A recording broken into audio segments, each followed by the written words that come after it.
TB&J!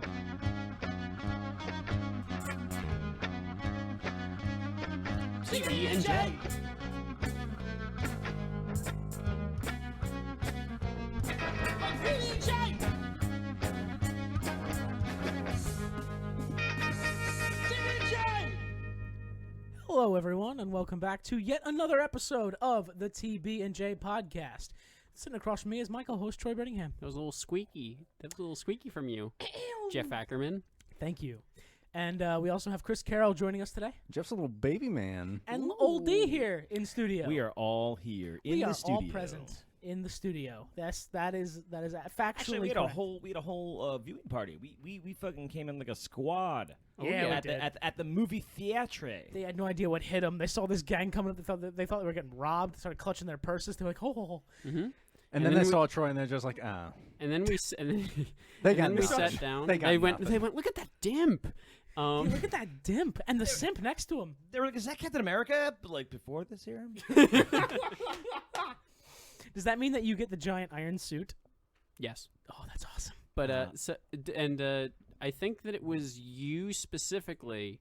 I do that a lot the of things. the person behind us in the theater was like, "Oh, so we're gonna be loud then, I guess, huh?" And then proceeded to be the loudest person in the theater all movie, right behind me and Chris. Yep. Oh shit! Really? We had a This is running. really bad. We had a running commentary. We got the commentary track of Shang-Chi. I actually I missed all of that. I was too far away from you It was guys. pretty bad. But I had The common tree.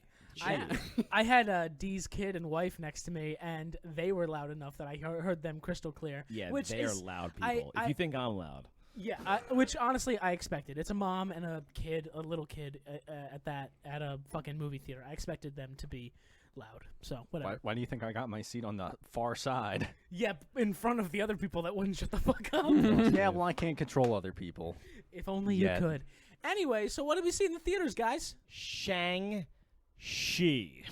We saw Shang-Chi and the Legend of the Ten Rings. Shang-Chi. Shang-Chi. That's right, it's Shang because It really sounds like she, like C when he says it, when he's trying to explain it to her, but I don't know. Shang-Chi. Yeah. Shang-Chi, I think, is the... yeah, Shang-Chi. Shang-Chi. And the Legend of the Ten Rings. Hell of a fucking subtitle there. This is a weird No, Sonic the this is- Hedgehog sequel. This is actually pretty cool. Because did you guys see Kubo and the Legend of the Strings? I did not. I did not. Kubo and the I don't know. I know the what you're exact talking title. about. If you look it up, but it's like I the think Kubo it's and the two- strings, two strings the or three two strings strings. or something like that. A phenomenal movie, but this had a lot of notes to that. Like this had a lot of reference. Kubo and the Two Strings. Kubo Yeah. and the Two Strings. It was an absolutely beautiful movie. We should totally Matthew cover it sometime. McConaughey and Charlize Theron In were the this movie? role of a lifetime. George all right, Takei. all right. Oh my goodness gracious. Anywho, Yeah, this reminded me of a lot. It's very similar in like the relations to Chinese kind of like mythology, and it has all the kind of same notes to it. But yeah, it was really it definitely reminisced about that. yeah. So this is another Marvel movie introducing yet another hero into this world. And my guess is that he's going to be a part of the second wave of Avengers, right? Like this This is the definitely- only movie he's appearing in. He's not appearing in any other Marvel property ever again. mean- Yeah, they said one story, totally one and done. That's totally Marvel's MO. He doesn't have to be an Avenger, right? Can Marvel introduce heroes anymore that aren't part of the Avengers initiative? Is that even like an option for them at this point? Well, there's characters that were in Endgame that technically aren't Avengers. Like the Yeah, Guardians weren't really Avengers. That's true. This is interesting because that whole ending was like, "Welcome to the Avengers," more or less, because Right. because at basically this stage it feels like, and then I'm talking about the first after credit, and it's kind of weird because they're clearly trying to like be like, okay, these are our core people that we're making from this point forward, and it was weird because that was like, I don't know. Shang-Chi is not an Avenger. Like, I don't mean- mind him being one. That's totally cool. But, like, they're clearly establishing that. But I feel like they need to branch out and just be like, no, there's people that aren't Avengers. That They are need just the Super Avengers. Gotcha. You need to have someone Avengers. who's like, I appreciate the offer, but like I'd rather stay in like Talo and help these people. Spider-Man. Avengers You're thinking B of team, Spider-Man. Yeah, I'm thinking exactly of Spider-Man. I just haven't seen the Spider-Man movies, even though I fucking Spider-Man's love totally Tom in Holland. Talo. What? No. But like, he's like, I appreciate the offer to be in the Avengers, but like, I have bigger responsibilities to like my people. Yeah, like at the and end. Yeah. Okay. He's like, I thanks, but no thanks, kind of a thing. Because as we've seen, like Shang Chi has clearly inherited this duty of protecting this giant fucking gate. Is that because when you say no, No, to he it, destroyed they the give gate. you the satellites in the next movie? Because his boss move is to say, nah, I'm good. And then like Iron Man just gives him stuff. Like I in the mean, next movie? yeah, that's pretty much how Spider-Man played out, isn't it? Right. But anyway, so I don't know, Jeff. How did Spider-Man play out?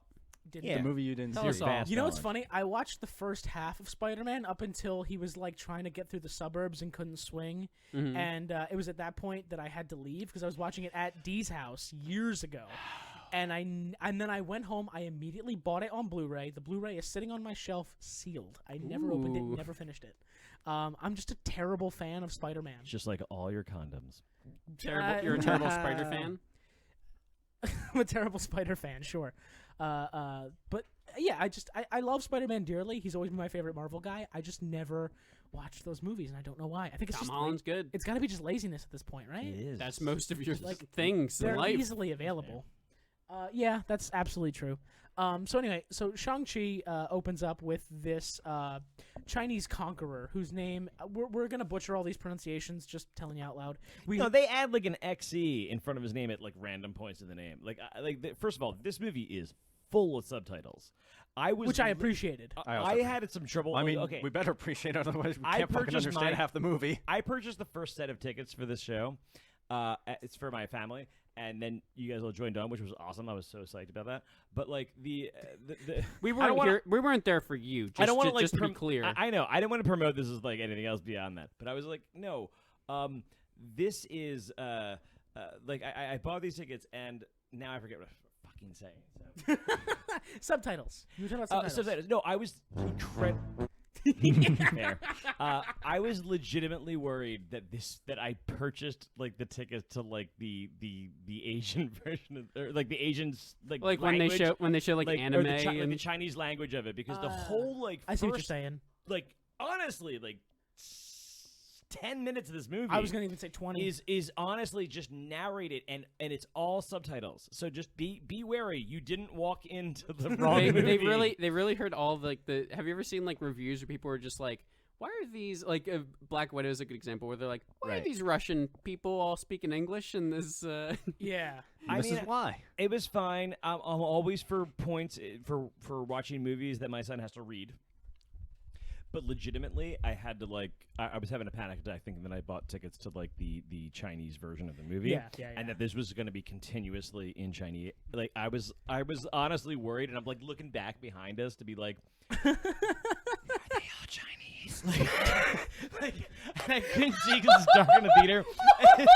Not my proudest moment. Not my proudest moment, but it Fuck, definitely I happened. blew the levels out so hard. Doesn't matter. I'll fix it in post or no, not. you won't. I guess you'll no, find you out. Won't. You won't. I might. Now that we're on YouTube, we'll talk about that at the end of the podcast. Or you guys already know because you're on YouTube. Anyway, so the movie opens with. We'll tell you anyway. The movie opens with this guy who we don't know his name originally. He has a bunch of like monikers, like the most dangerous man alive, and he looks like just some generic conqueror until he just has these fucking slap bracelets on, and he just goes like all fucking Super Saiyan, just using Starts them like playing a game of slap ass. basically he uses them as like projectiles and like whips, and he just like murders like legions of people. What did you and guys just make of takes this? over castles. What did you guys make of like the visualization of kind of how he's using the rings? Like, so he like shoots them off, and they become like basically like A a projectile. projectile that he shoots, and then like And then they brings it retract back to them.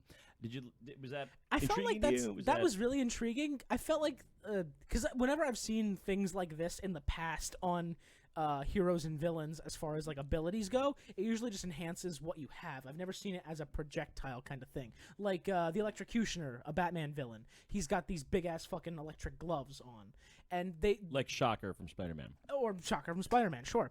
I didn't expect them to be projectiles because that seems dangerous, right? Because what if someone? I mean, projectiles are designed to be dangerous, Jeff. No. But I mean, like, you're taking the ring off of you. Like, couldn't someone, in theory, just intercept it? Which, spoiler They alert, catch it like a does. fucking frisbee and just slap it on. Yeah, honestly, yeah. What's to stop someone from doing that? They're not I the think chosen not one. being his son is Probably. something that you can do. And that's a question I had. Is there some genetic component to these rings? Like, only I think Shang-Chi there's- could wear I them? think there's some sort of like not chosen one, but like some sort of thing like that. Like a going on. lineage? Yeah, or Because, like, we don't learn how Wenwu is his real name. We don't learn how he comes into possession of the 10 rings. They imply it. They say, like, some say he pulled it from a crater, and some say he got it like from a meteorite, or like they and then at the end they kind of bring this back, clearly making this like a mystery that they're going. yeah. for. And unfortunately, Yeah. we'll never hear about it ever again. Yeah, Yeah, 'cause this is a one and done This movie. is So- it's a one-off. Basically, Yeah, he, totally. he just mugs a blue hedgehog and he finds the rings. That's it. Yes. Oh, poor Sanic. So Wenwu basically conquers everything with these rings because he becomes unstoppable, and while he's wearing them, he's also he doesn't age while he wears them. He's not immortal. He can still die. He's just so fucking powerful that, I mean, he wins every fight he's in. But he basically conquers every kingdom. It's the narration says he conquers kingdoms, topples governments, and it shows like He's a like an bond. immortal Genghis Khan. Basically, yeah. Yeah, He's an immortal Genghis Khan throughout time, and he has this army of devoted followers that he calls the 10 Rings Army, and they follow him and they do his bidding, and that's fine, So- awesome. Be a little more creative, maybe naming your army. Well, I want to bring this up. In the rest of the Marvel properties, do we hear anything about the Ten Ring Army? Yeah, Yes. And that's the thing, right? Yes. Yeah. It's okay. So just so you know, this is the start of it. Okay, Iron Man 1 is the 10 rings. That image that you see in the beginning of the 10 rings is Oh. in Iron Man 1. Oh. Okay, and Trevor Slattery, Ben Kingsley's character, Yeah, I know. who yeah. does pop up in this. He does the politically incorrect version of the Mandarin on Right, a comedy which they- sketch show. They do a big thing of explaining. They have All Hail the King now on Disney Plus, which was one of the Marvel shorts that they released in between Iron Man 3 and like the other movies, and like Avengers 2. Sure. And it's just about he's the character that took on the Mandarin. They do a whole retcon of kind of how that played out and stuff. But yeah, he's in it. But that character.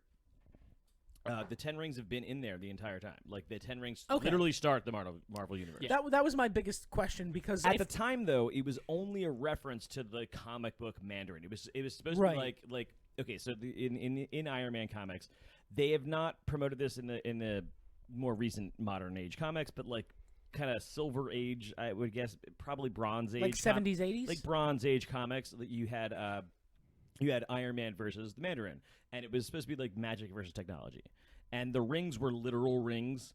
Like rings on your finger, and they all one were had like rings. ice powers and one Yeah, had fire that was- powers. They were It was totally mostly like laser beams than it was Yeah. him flinging them. yeah. Okay. But because they were so similar to the Infinity Gauntlet, they wanted to have a different. Sort of oh, thing. I see what you're saying now. Yeah. So they really have changed this. It's completely unique for the Marvel Cinematic Universe, and I think they did a great job with it. I thought it was a neat visual. It was intriguing. It was a little bit different. I have a lot of complaints about this movie, and honestly, I really do like it, but I have a lot of complaints about it. We'll get to them. Go on. And if you have specific complaints when we get to that beat of the movie, Yeah. feel free to interrupt Well, me. should we do like a quick roundabout of before or after the plot of how everybody Just sort a of quick like general thumbs feelings? up, thumbs down. Mhm. All right, Troy, you start. Thumbs up, thumbs down. I liked it. I think it's sort of strongest. I asked a yes or no question, and I got a gray answer. Continue. It's I fine. think it's sort of strongest in the middle. I feel like the beginning dragged a bit, and I feel like it had a lot of boss fights at the end. But I feel like the middle of it and a lot of the characters I liked. Okay, Chris, thumbs up, thumbs down. I liked it. I've been tired this week, so I was sort of falling asleep at the very beginning. But then as soon as that first fight scene kicked on, I was like, all right, I'm in. Okay, cool. Dave? Yeah, similar ideas. It's not the best Marvel movie by any standard. I think they could do better, but it's solid and it's different. Okay. In enough ways to make it novel. Okay. I thumbs up, but again, it could have been a little bit better. A lot of the CGI felt clunky, and it felt like very obviously CGI, and I wasn't a big fan of that. The creatures in Talo were fucking adorable. Loved all of them. You Oh, want the plushies Pokemon? of most of them? Yeah. The ones that They're literally basically look like, Pokemon, yeah. They had a Ninetales. Is all That's I'm true. saying. It was There the was a Alolan Ninetales form. there. dude, who had D getting a Pokemon reference on their bingo card? Because holy fuck, man. I have. All right, hold a on, son. hold on. Yeah, I know you have D? a kid, but do you listen? D, do you know what a Skyrim is? It's a game. Oh my It's god. a video game. Yes, you do. Hold on. He knows what a Skyrim is, and I'll tell you guys off air later because it's a great story. Just Chris, remind me to tell I you. gave later. you a Skyrim. Ooh. Skyrim job. How much did you pay him while, for that? while my fiance is standing next to me, real quick, thumbs up, thumbs down. I liked it. Thumbs up, thumbs down. Thumbs up. Thumbs up. Fantastic. She's a big weeb, so her opinion means a little. So Wenwu basically conquers so many things with these rings. He conquers kingdoms, he conquers money, he conquers governments, he conquers whatever the fuck he Conquers wants. your heart. And then they flash forward to the year 1996, 1,000 years later, and he's searching for a village called Ta Lo, which is this fantastical village of magical creatures, and it's said that the people there were taught to fight by the gods themselves. So, of course, he's looking for it. And he encounters the village's guardian, who's a woman named Ying Li. And the two of them fight more like dancing than fighting, really. And they fall in love. And they flash forward. They've had two This kids seems a little together. weird. The scene's real weird. They're Now, trying to kill each other, but they're also flashing each other the fuck me eyes. Yeah, they really are. It was nice. This is another. This is one of those things where my complaints about it, where I'm like, this movie. They're going for a clear Crouching Tiger, Hidden Dragon aesthetic. Yep. Of course. They really try to do they throw like all like kung fu Chinese like mythology at this movie. It doesn't quite pick a lane. I feel like it kind of like jumps all around to like as like almost like an homage to everything. But like the Crouching Tiger, Hidden Dragon stuff, like it's just Was it it's Crouching fine. Tiger, Hidden Lily? no. I feel like I've heard that before. It doesn't matter. What the fuck are you talking about? Doesn't matter. Keep going. No one thinks that. Okay. No, but it was weird because it was just like it just wasn't as good. Like you want to watch Crouching Tiger, Hidden Dragon, like that's Well, like those visuals, like it's all done. This It's is also- like, the it's also biggest issue weird. I had with this, just real quick, is the editing. Like it's just constant edits. Edit, fast edit, and I'm like, this is a martial arts movie. Stay on it. And the best scene, the absolute best scene of this movie is in the let me rephrase it. The best fight scene is at the club in the purple scene where he has like a full scene with the guy, the kind of kabuki looking guy. Yeah. I don't know what his name is. He does not have a name. It doesn't He really doesn't even say it. I assume that this, like many Marvel characters, he has a character name, but it's just not referenced. But like, that is the best one because they do not cut. They don't cut much in that scene. They do a lot of a lot of the choreography is all kind of done in that moment, and it looks awesome. And that is the only fight scene that is really like that, and that was really disappointing to me because that moment I was like, that's cool. I mean, I like the subway, the train scene, the bus scene. I'm sorry. Yeah. The The bus bus scene. scene is good. Again, could have been better. Like they were going way. This got way too complicated, and it loses that like aesthetic of the martial arts Well, movies the when best, they do it beautifully. The best stuff from the fight scene, the bus scene, is like the beginning of the bus scene. right? We're like he's just kicking people and punching people on the bus, and then Right. like the beginning of the guy with the sword hand. Agreed. It's Who just not also does not have a name? Razor No. Fist. It's Razor on it. Fist. It's on the It's car. on his car. Oh, And the masked man is called Death Dealer in the comics. cool. Better And than he is. Now I know why he's not named. Yeah, that's accurate. Awesome aesthetic, and I really enjoyed the kind of like the storyline that I guess they were trying to tell. Like he was training him as a child, and this is like the person that would constantly show his father that he's not ready yet by beating him, and then that's why that scene works because he's like, oh shit, this dude, and he's got like explosive shurikens, and he's just like he's seemingly very impressive, and he's like very silent. And he gets his soul sucked eventually. You got the good suck. Yeah, he got a good suck. Jesus Christ. Yeah. But yeah, it really disappointed me in general. In like, there were so many moments where I'm like, I can't see what the fuck's happening. Like, this is just motion, and you're. I think and then you mostly cut at the away end. before I can appreciate any moment.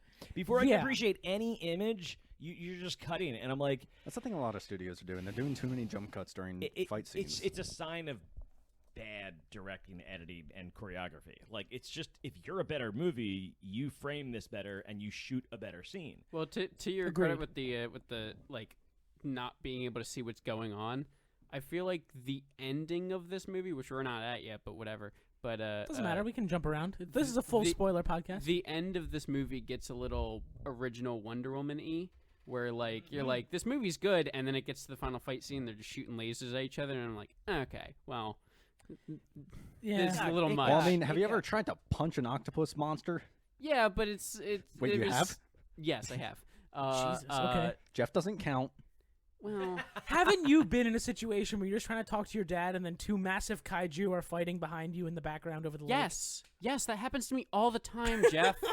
Every weekend. And then it's Aquafina. it's the 21st very century. annoying. And then Aquafina kills one of the kaiju. Yeah, it happens all the time. She doesn't- Aquafina? She doesn't kill it. Oh, like water? No, that's the name of the actress who played Katie. Wait, Her- really? Her, name's Aquafina. AWK Wafina. Aquafina. She's a comedy actress and rapper. Okay. That sounds like someone named Shathid. No, her name Like really is. Aquanetta. Okay, well, it really is Aquafina. You know, and she's actually quite funny. I really enjoy. The friend. Yeah, Katie. Yeah. Yeah, her name's She's good. the I actress's like name is Aquafina. Like the only person with an English name in this fucking She's movie? incredibly, like, just American. Like, she got that American accent type of thing. I don't know how to put it. All I can say is it sounds like an ex-girlfriend. Like, it sounds exactly like an ex-girlfriend of mine. It's interesting of that. Anywho, but yeah, back to the she's plot fun. real quick. She's fun. I like her. I like that they gave her some kind of story arc with the thing. Oh, a little yeah. bit, little bit much, a little cheesy. But I liked a lot of it, and I liked it in the end. I think they did a good job with it, and I really like that they didn't pursue any kind of romantic interest stuff. But there. That was good. also they kind of maybe did. They hinted at Kind it. of hint. Did they? There's like a weird arm lock at the very end of the movie, but it's like it could be nothing. It seems it's like it's one of those things where it's like audience are gonna say one way or the other, and then they're gonna be like, oh no, that was just they're going through the portal. Listen, you're seems you're very, not a like- couple unless you karaoke sing with a wizard.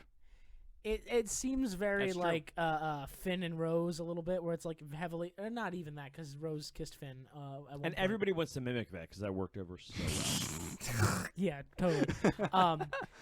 We're not getting into that on this episode. But like it seemed like just innocent to me, at least. It didn't seem like it was a romantic thing. But I mean, who fucking knows? They can write whatever they want. But it doesn't need to be. Well, they can't write whatever they want. They can. It's more. They can't write a slew of racist jokes in the middle Yeah. of this. It would behoove Wouldn't that them be to not do hilarious? that. No, arguably Would it no. not, Wouldn't though? I would I don't know. No, guys. Wouldn't it be really funny if No, the main, no. We don't need to go into them. Wouldn't it be funny if the main villain of your movie sits down and makes a bunch of Chinese food jokes at the table? Wouldn't that be great? I don't even remember the scene. That happened. Like, who wants a fortune cookie? No, because when they're sitting down at dinner in the compound, and he's like the Mandarin, named after a food, That he's was making, good. That he's was- more making fun that was of, good. of named after a racist chicken. Americans, though. No, Yeah. that was good. That was solid. I like that scene a lot. That was a funny scene. And that's Americans fun need to be made more fun of. Right. Agreed. And There's a we lot are. of disjointed stuff in this movie. It's generally cool. I really like the animals. I absolutely want Disney World to become like I want For their there to be like a tallow world. 100%. I'm trying to want think. a Wild headless Wild fluff ball. Kingdom should just be full of these fake Pokemon. I mean, I want the big lion thing. I mean, if Disney can't buy Pokemon, they might as well embrace this. It's fucking close as shit. Like, right? Call it like Talisman. Talomon. There you go. Pocket monsters. There you go. Perfect. No one will know. Lo the mein? difference. The only Talo, not copyright. the only thing that I think my biggest plot thing with this movie is there's a lot of like at the very beginning they're like, oh, there are assassins after them. what do they want? Dependent. Why? We don't know yet. And I'm like, that's fine. Like, you know, you don't need to tell us everything. And then there's like a lot of like, now we need to go get my sister. And they're like, why? And they're like, I can't tell you yet. And like, it's like building blocks of the story. And then finally you have like the full plot around like the beginning of the third act. And it's like, I don't feel like there's stakes yet. It's like there's not there. It's not like there's stakes that you know through the whole movie. They introduced like the gate and the dark one really late in this movie. Yeah, Right. They did. I even without the gate though, I kind of just expected it to be, oh well, he's Wenwu is looking for Ta Lo because he wants to burn it down, like he originally did back when he had the rings before he met his wife.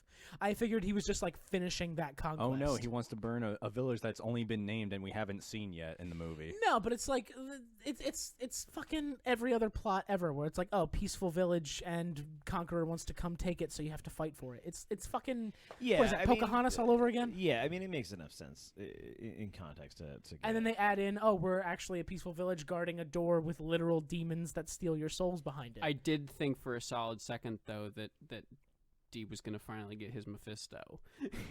When there were Did you? demons coming out of the portal from, Really, I didn't. I thought there think was about gonna be there was a chance. No, I mean- not in this movie. With the portal to hell with demons. It wasn't a portal. It was just a gate. To hell! What the fuck do you want? It wasn't too. They never said that. They said it was just a gate holding back the There was- soul there stone. was a If you see eldritch abominations flying out of a fucking Honestly- gate, that's hell. Honestly, this is more of a gate that was kind of like reminded me of Lock and Key. Has anyone seen Lock and Key? Years ago. or Red Lock and Key, which is the better choice. But like in Lock and Key, there's like a portal where they get a lot of power. There's this stuff that comes from it and it's guarded. But like, yeah, this was. There was so much they threw so much into this, and it was like, I get it. You were doing this mythological kind of Kubo and the Two Strings, you know, Chinese mythology story. That's what they wanted to do. They wanted to go ham. They wanted to create a whole. I think they were. This is the difference, right? Like, you take James Gunn and you have him do his Guardians of the Galaxy, and it just fucking works on a lot of levels. And you do this, and they're creating their own mythology. They're going ham, right? They're going balls to the wall. And I just don't think it was as good of a direction that it needed to be. Like, it was the quick edits, the constant, just like the backgrounds that were just busy and fast, and you cut away. It didn't let me appreciate a lot. So, like, there was so much that was good about this and that I liked. Yeah. And I'm rooting for the movie. And then I look back and I'm trying to say, like, I'm rooting for the movie. I want this to do well. This is a primarily Asian audience, Asian cast. I mean, I'm honestly trying to think. What is it? Is it literally Ben Kingsley? right? He's not- Ben Kingsley's the only Which is American. which is, or you know, whatever. But Well, like, no, because not so American, he's there's British, there's so- Razor Fist is another who's one. Hungarian or something, right? Right. He's German, I think. German, Hungarian, something like that. Former heavyweight boxer. So The Was word you're he looking Creed? for. The word you're looking for. Did is he have the blade white. arm in the ring? I feel like that'd be a disqualification. That dude was huge. yeah, he's a former heavyweight champion. But there's like I was enjoying this movie, and there's lots of moments that I do want to talk about as we get to them that are like really fun and good. Many of them by Ben Kingsley. Yeah. But the it was just odd at times. Like it felt like for instance that scene towards the end where they do the whole thing where it's like we will work together, you know, where they're like, no, I'm not going to work with you. Like we're not going to fight together, and then like they get killed real quick, and he's like, we're going to work together and do this. It just didn't work. That joke's been done way too much. That if you don't deliver that perfectly, it's not going to work. I didn't feel a lot of scenes that they were going for. I didn't get Wong in this movie. What the hell was Abomination and Wong? yeah, I don't know what the fuck those two were doing. That I was a- saw Wong that- doing stuff, and I was like, is he like the Asian Doctor Strange? That he is. That's. I That mean, is- he's like his sidekick, kind of. Okay, so what the fuck's he doing in a fighting I ring? don't know. They give no explanation to that. They give no explanation as to how he knows Emil, who is the Abomination, who's from the is a callback to the original, or not the original, but the Incredible The Incredible movie. Hulk, yeah. And I really do hope. I love that character. The Tim Roth character was great in that. But movie. Between He's got a this- bit of a redesign this time. 100% a reason. Between this and What If, they seem to be embracing the Hulk movie at least a little bit. Mhm. Like Yeah. it seems like they're willing to be like, "Hey, you guys kind Now of that like they're movie. they're trying to gaslight us into thinking Ed Norton wasn't in it with What If. Yeah, basically. Are you talking about a revisionist history? Yeah. I mean, Sorry, we saw a preview for the new God Is Not Dead. I need to show you that full trailer. It's crazy. Oh my God. we'll save that for another podcast. Yeah, when we do our God's Not Dead watch along. Absolutely, because that's gonna happen, and I'm definitely not gonna put a stop to that. That's gonna be a serious podcast. if we Let's do it. let's run through not- a bit we're not more of the fucking around plot. with that Let's one. run through a bit more of this plot real quick. So, Wenwu and Yingli fall in love. They have 2 kids, and Wenwu he says that he finally found something to grow old for. So he takes off the rings. He formally retires from being this fucking conqueror man, and Only guy that got married and took off his ring. that's a really good joke. But then we learn this through flashbacks that happen throughout the movie, but I'm just gonna say it here. So figures from his past called the Iron Gang show up and kill his wife as retribution for wrongs that he did to them years ago. And then in the wake of the death of his wife, he vows revenge, puts the rings back on, and just murders all of them except for the leader because he can't find him apparently. And that's when training for Shang Chi begins. He basically trains his son from sun up to sundown every day of his life for 6 years to be the ultimate killing machine, assassin man. And then he's like, "Oh, found the boss. Here's a knife. Go kill him." And he goes over and does kill him, and then runs away to San Francisco. We only changes find his that he name to kills Sean. him later. He Yeah, we said find that he out. didn't. We find this out way later, but this is his backstory. He does actually kill the head honcho, and he changes his name to Sean, and decides to stay in San Francisco It's a and try funny to live a scene. normal life. It's a funny scene, which is like, your name is Shang, and you change your name to Sean. That's like going. that's My fun. name was Gina, now it's Gina. Like what? Yeah. And I was like, that's actually a funny joke. I wonder if she ad-libbed those jokes. although that's Maybe. She's a very funny woman. That's like a 40-year-old virgin joke, right? Yeah. It's like Gina Gina. Like, this is the thing where I'm like, I mean, fine. to like, I'm to her rooting for credit. you, so I'll laugh. to her credit, the song that she had that blew up and got her real big as a rapper is called My Vag. So I'm gonna give it to her. She can make vagina jokes. That's kind of her thing. I don't care about the vagina joke. I just want it to be good. That's fair. That's fair. Yeah. So in the present day, he works as a valet with his best friend Katie, played by Aquafina. It's pronounced valet. And we learn Aquafina is a little bit of a rapscallion. She likes to go on joyrides with cars that aren't hers. Rapscallion was the word you chose, huh? Sure is. And she's I didn't actually know you were a swashbuckler. Does she hang out with any other ne'er-do-wells? Rapscallion. and She hangs out with Nightcrawler. she refers to herself as the Asian Jeff Gordon, which Sean doesn't understand, and she has to explain a little bit, which is kind of funny. And then we learn she's actually really, like a really lot of this fucking good movie, at it's driving. it's kind of funny. Yeah, a lot of the jokes are kind of funny. I chuckled, and then there were some things that I was like, "All right, that's really fucking funny." It was very Ben hit or Kingsley. miss. I exhaled. Yeah, but I would almost guarantee that 99% of those scenes are with Ben Kingsley. Yeah, a lot of the laugh out loud ones are Ben Kingsley. Do you think that they and- added Ben Kingsley after the cut of this movie? What do you mean? Do you think they were like, this isn't working? We need another comic element here. They just It's not- photoshopped them in. No, they just added the scenes. I don't know. mean, he's Maybe. kind of. Maybe I don't see how they get to the garden without him and the little animal. Little Morris. faceless bastard. Morris, thank you. I don't.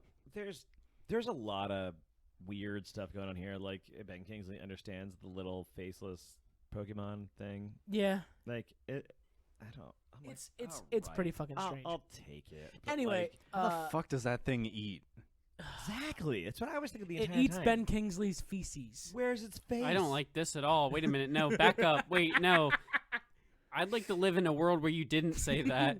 Well, that's not an option you get No. anymore. I'd like to Okay. live in a world where you didn't start a podcast. Oh, go back in 2 years. Actually, go back 10 years and tell me that it's a bad idea, and then go back 2 years and tell me that that surge of confidence is bullshit. Don't believe in yourself. All right, I need to go get a flux capacitor. I'll be right back. Yeah, cool, awesome. Anyway, so Shang Chi and Katie are living their lives as valets when all of a sudden they're on the bus. Valet. They're on a big bus, Shut up. and they get attacked by a group of gangsters. And that's Gangsters. when he busts out his kung fu moves and Gangnam starts style. beating him up. And Aquafina's like, "What the hell's going on? You can't fight, I thought." And then he just fucking unleashes, goes ham. That first punch is the shit because the dude smacks her right, Mhm. and I'm just like, oh, hit him. Yep. And the whole Kill him. audience, Kill him. that is the most audience participation moment in this movie, where he's just like, oh, fucking hit him, and he just lays out this like straight punch. It's almost like one of those like just like quarter punches, like where you start at like just Like a when crick. Tobey Maguire's Peter Parker punched the bully in the cafeteria. I guess if that's the reference you want to make, but like It's it's immediately more what I of like thought a of. classic punch that just comes from like a bent elbow that goes straight, and he hits the guy so hard he he almost punches through his chest. That was boss because I was like, that was one of the only moments where I was like, the narratively coinciding with like the action, where I was like, okay, that's cool, and then the scene kind of works, but they start cutting so much in that scene. It's just, it kills me, and I'm like, did you guys not learn anything from that Iron Fist show where they were just like, well, this guy isn't doing any work? I'm like, this Swam Lee. Did you hear apparently that the guy who played Iron Fist? Yeah, he didn't He train. didn't That's what want I'm to train saying. anything. That's what I'm referencing. And then like that is not the main character of this movie. Like he has the fucking chops. Stop cutting right. his fight scenes. So you do not need to cut. And I don't know who fucking ruined in a lot of ways this movie by not just putting a single cam on him and watch him do his fucking shit. Because when they do it in that one scene with the what nonsense kabuki name did they give him? Death Dealer? Death Dealer. Which is never stated in the movie. I want to clarify that again. For like 30 seconds, and it's a long 30 seconds when they have it's the purple background you may have seen in the trailer. Right. That is the coolest straightforward fight scene where there's the least cutting. It is incredibly well choreographed for like 30 seconds, and I'm like, that's cool. And then they start doing it again, and I'm like, not only are you doing that, you're doing it in like dark scenes, like night scenes. I'm like, do you not have like any faith in the choreography here? Like, put a blank background. Like Kill Bill did better than this, Right. and I'm like, Tarantino is showing you up like this is a kung fu movie. Like, Yeah. this is the selling point right here, and they did a great job with other Some of the stuff fights and are trying good. I felt like at some points they were trying to make this. They were trying to like delve away from stereotype and delve away from these things, and I was like, it needed to be a better cinematograph, like what am I? Moving picture fancy thing. Movies, yeah, talkies, yeah. Yeah, we gotta head down to the talkies, huh? That's Mr. yeah, Showbiz's grandpa. They needed to be better on that end. And it's just that was the most debilitating part. But there was all these like weird parts where I'm like finding myself like engaged with the story, but at the same time I'm like, that's cheesy, and I'm really wondering like how much I was just rooting for this movie and how much I actually enjoyed. Because like I look at the Wong scenes, and I'm just like, that's nonsense. That's Are you looking at the right scenes or the wrong scenes? Oh wow! Shut Wow! up. Wow! Unfortunately, folks, he'll be You here know what? all I'm week. gonna allow it. Do you think that scene was an abomination? Oof. Okay, fine. It kind of was.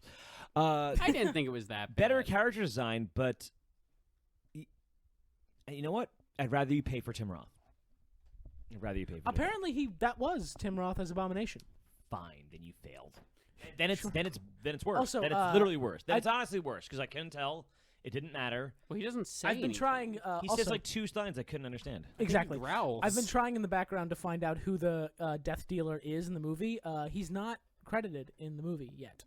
or at least not publicly. Maybe they just found some random kabuki person laying around. Possibly.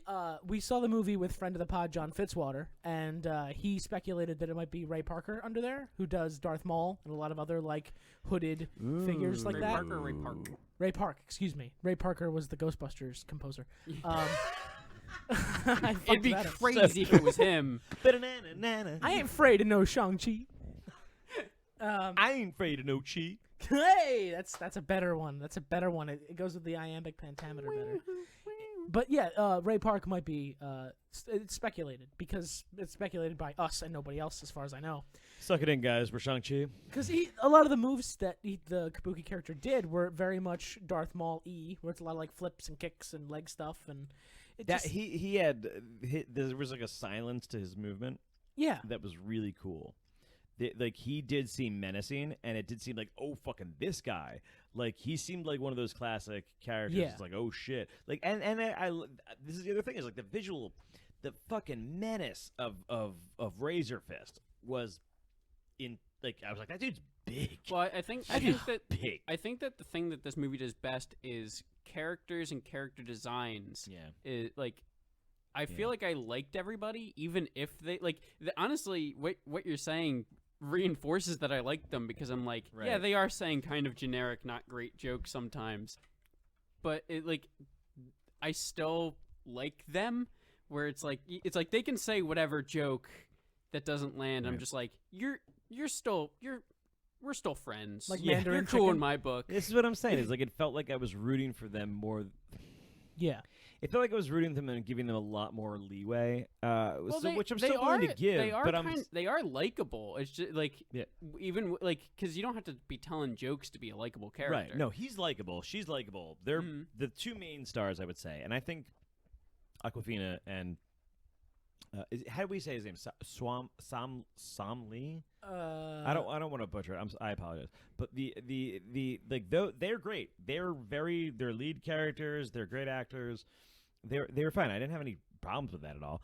It was just that they were leaning into stuff a little bit too Right. much, and I'm like, listen, not everybody's Robert Downey Jr. I Chris believe it's Evans isn't Simu Robert Downey Lee. Jr. Simu Like, Liu. yeah, you can't just like throw that stuff out there. But like, you were just going for it a little too much. Like, I felt like the scene with like they bookended it with like the dinner scenes, right? Like I have a feeling that these are characters, especially him himself at least, are going to be characters that people are really, really gonna like when they're in like an ensemble cast Right. with like a Russo brother connection. This is the issue. Is like so much of Marvel is like, okay, we're gonna show you like a really long, overdone movie with all this stuff in it, and we're gonna build these characters. It's gonna all be kind of meaningless. But when we put all these guys together in small doses, it's gonna be great. And that is kind of the formula here. Like when really is. when they throw these guys together and you get all of them just a little narrative arc. It works so much better, and it's like, yeah. Look at Doctor Strange. Right. Doctor Strange had a movie, and you went, okay, that was good. That was Okay. pretty good. And then you see him in Infinity War, and you're like, oh, this guy's like the dopest dude Right, in right, the right. entire universe. He's okay. He's shooting lasers that And- turn into butterflies. And now he's essentially like the Tony Stark of the Yeah. universe. He's essentially our core guy right now, and it's like, I don't know if that's going to sustain itself, but Benedict Cumberbatch can sustain it. Right. And this is the thing is like, Simu Liu. Simu Liu is absolute. Like he's great. He's perfectly good for this. But Also he's a did a lot side of his own character. stunts. Just a little fun fact. Of course. Oh yeah, no, that's the reason they got him. Yeah. is Oh he's- yeah, no. That's why we're pissed that they cut so much of it. Exactly. This is Yeah, the thing. that's I'm a like, good this point. guy has chops. Can you just let him go? Can you just put a camera on him and let me watch? Because this was just cut. It was like, I don't trust you to do this. I'm going to cut away and let's show it from another angle. And I'm like, you're ruining this kung fu movie for me. Like, I didn't get anything out of that. Like, scene, the escape on the paneling on the side, like the outside the window. The The scaffolding. scaffolding. That's what that didn't do. I couldn't tell what was going on. I couldn't see anything. There were so many scenes where I just couldn't see anything. I couldn't follow what's going on. I'm like, there's visuals. It doesn't help that a lot of the characters wore very dark clothing. And there's Yeah, beautiful all the bad things guys going on. all the bad guys marked themselves as bad guys, like an old Western movie, by wearing all black. It's like that old skit from that BBC comedy show where the two Nazis are sitting there and they're just like, "We have skulls on our uniforms. Are we the baddies?" Yeah, it's an old, just. I thought the scaffolding scene was okay. I didn't have a whole lot of issues. I mean, they with it. easily could have made it brighter because they have like big neon That's true. signs. yeah. It's not even about being brighter. Like they can be brighter, just less busy. Yeah, Like, it was it's very like quick busy. cuts and stuff. It's quick. There's 1,000 things in the background. I'm like, They also do had you know one of the best scenes in Kill Bill? It's when they just go. It's just silhouettes and a purple background. I'm like, and that was what I keep saying is like one of the best fight scenes. I'm like, it's just silhouettes half the time. It's almost. It's just a solid color background, and it's minimalist, and it works so perfectly when you have the talent of a guy that can do these stunts. You know, it'd be cool if it was like that, where you just had like a side shot of the building, and it was like reflecting. Actually, that was one of the better signs. parts of it when they actually pulled back and they showed all the guys, if they looked like shadows, jumping on Yeah. the scaffolding, and But- I was like, that's kind of But cool. what if you also had the style of like big neon signs projecting onto the window, so they're up against like bright, colorful, like advertisements? right To the window and to the wall. Yes. As the sweat rolls down my D. I don't understand the reference. Don't worry about it. Wait, Keep really? moving on. Lil Jon, to the window. We don't need the to explain it. wall. We can move Till on. the sweat drips down my balls. Is that a thing? It's a rap. It's a hip hop song. My balls. This podcast isn't going to be any longer. All right. Sucking on my balls. Sucking Okay. on my balls. You heard that song? Anyway, This is why I was trying to move on real quick. So you guys have hit a failed. lot You of the tried. big points. You guys have hit a lot of the big points already. Shang-Chi and Katie get into the fight on the bus, and then he's like, "I gotta go save my sister," because the guy says that he's coming for her next because he already got Shang-Chi's pendant. So then he flies to China. He accidentally enlists in the fighting ring. That's where we meet Wong and Abomination and Aquafina. I'm sorry, Katie, character name. She makes a bunch of money betting against him, which I thought was That really was funny. funny. That was That's really pretty funny. And they just fucking it. We also learned that his sister's a really good fighter, and she runs this whole operation. And she has a great bit where she's like, "My father wouldn't let me into his empire, so I built my own." I think those are the coolest weapons in the world. That weapon is the coolest. Every single The time I rope see it with in a anything, spear? any Is that why you love form of- Scorpion in Mortal Kombat it's so real much? cool. You I mean, fucking it hasn't pleb. really ever been that up until recently. It's similar but- to the Kimiko weapon in Kill Bill, right? Oh, I thought you meant Kimiko and isn't that her the name, boys. Kimiko? Oh, maybe I'm mixing that up. Kimiko, in Kill Bill, she kicks the Yeah. mace on the chain and stuff like that. She actually. Oh yeah, It's a very similar Yeah, thing. she but has one side of that on the end of the It's movie, too. those weapons are so cool. It's such an interesting, beautiful weapon, and again, it works, but it's cut, it's busy, you're not letting it breathe. Like, Right. let me just watch her work. It's a still camera shot. You don't need to be cutting 10 times during that scene. And this is where I'm just like, this got really marveled up, and I don't know why exactly. And it just. you think this maybe movie Marvel's- could have been better? Do you think maybe Marvel's getting lazy with like how I many was movies literally they've done? about to say that Marvel got lazy with this one. It was on the tip of my tongue. It feels like they just got lazy and they were like, "It's a Marvel movie. You're gonna watch it. We're gonna put minimal effort into this and just make it a movie, I don't. and you're think- gonna go see it." I No, don't I think don't think that's so. what happened. I think that they probably had more of a style as like a first edit, and then they were like, we should make this a little bit more Marvel. And I think that explains the Wong versus Abomination thing too, where they're like, these are characters where, because there's not really a whole lot of Marvel in this up until that point. I mean, that's sort of the point because you want to set that stuff up for later. No, and I agree with that, but I think that like studio over the shoulder person was probably like, we need to make this more recognizably Marvel. And it probably sucked some of the The mouse art sitting out in of the it. background is like, "Print me money." Yeah. Just to speed through a little bit more. Yeah. Do it, so, bitch. At the fighting compound, after we meet the sister, Shang Chi says you're in danger, and she's like, "What are you talking about?" And it's pretty much like a beat where the Ten Rings army shows up and they start attacking. That's where the scaffolding fight scene breaks out, and just as like Shang Chi seems to get the upper hand on the Kabuki man, his father shows up just out of the blue. He's got the sister in custody. He's got Katie in custody, and he's just like, "My son, I'm so glad to see you again." And it's just like, all right, you're clearly full of shit, and this is a very intimidating like scene because even though looks just like a normal guy and he's all smiles, it felt like he was He had a Palpatine presence. walking into He that had a room. presence, yeah. Yeah, He's great. He's great in this movie. absolutely. That actor whose name I will have in 2 seconds. 1, 2, 3. You lied, Jeff. You failed It us. doesn't matter. Tony Lung. Tony Lung. There we go. I didn't expect an Italian. Good luck. Tony. God damn it. Tony. Hey, my son. My it's name's so Tony good to see Lung. You. He's Shang Chi. I got the Shang-Chi, 10 let you rings, go. eh? 11 if you count your mothers. Ooh. Oh. I still got it. He turned into Dice Clay for a second. Ooh, I still got it. Anyway, He's so Jewish, by the way. really, you don't say. Anyway, so the father takes them back to his compound, and he's very welcoming because he wants his kids to join him on this conquest to go back to Ta Lo, which is his wife's hometown, for lack of a better word at the moment. Just south of the Talai. Yeah, just south of Talai, which is just Classic West Side Story. Then. which is west of Ba Sing Se. And well, you Jeff made yourself laughed laugh his- there. he's Jeff like, laughed more at his joke than any of us ever would What you have. saw? You just turned into like Marty McFly's dad there. I thought you were going to say Beavis and Butthead, so thanks for the better comparison. Is Crispin Glover better? No. So, Wenwu, the father, believes that his wife is still alive and that Ta Lo, the residents of Ta Lo are hiding her behind some gate. And he needs to go there and destroy this gate. And the kids are not really sold on this idea. They tell him, like, look, dude, mom's dead. Like, let it go. And at first I thought they were setting something up here. Like, maybe she's actually still alive and behind this gate.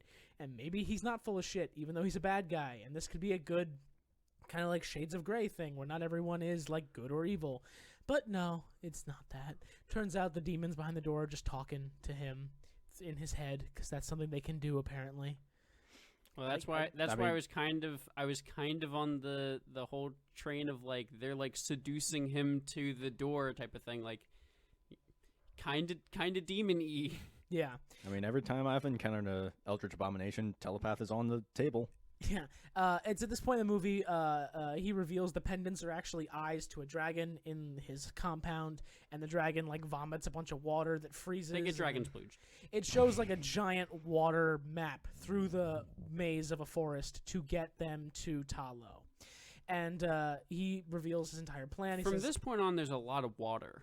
yeah, water becomes a big central plot of this movie. It becomes a big like imagery thing. It's for them. because water CGI is like the easiest thing to create.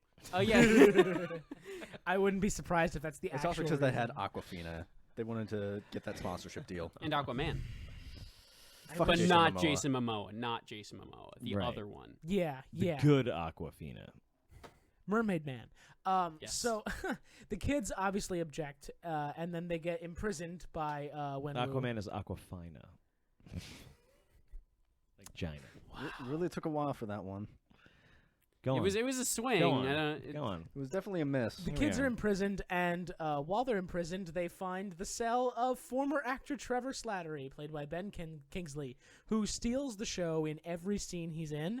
And I don't know if that's because Ben Kingsley is so good, or if they just wrote this guy to It's be because good. Ben Kingsley's that good. Ben Kingsley is really fucking good. Because there's a lot of lines that shouldn't work as well as they do, and he does. Yeah, and we mentioned earlier he played like the politically incorrect version of the Mandarin in the comedy bit back in Iron Man 3, and he reprises that same character here in this prison cell where he's basically Wenwu's court jester because they just bring him out once a week to perform and then they throw him back in jail. Which is like such a retcon like, as I'm pretty sure that scene ends in All Hell King or All Hell the King or something like that, where it's a short that Marvel did where it shows him in jail that he actually like summarizes, and like it ends with them like doing an interview with him, supposedly as the Mandarin, but this interviewer guy is actually one of Wenwu's acolytes, Oh, and I he's see. saying you've made a mockery of this, and I think if I recall correctly, I actually didn't watch it when it was most recently released, but I think it ends with him like interviewing him and being like,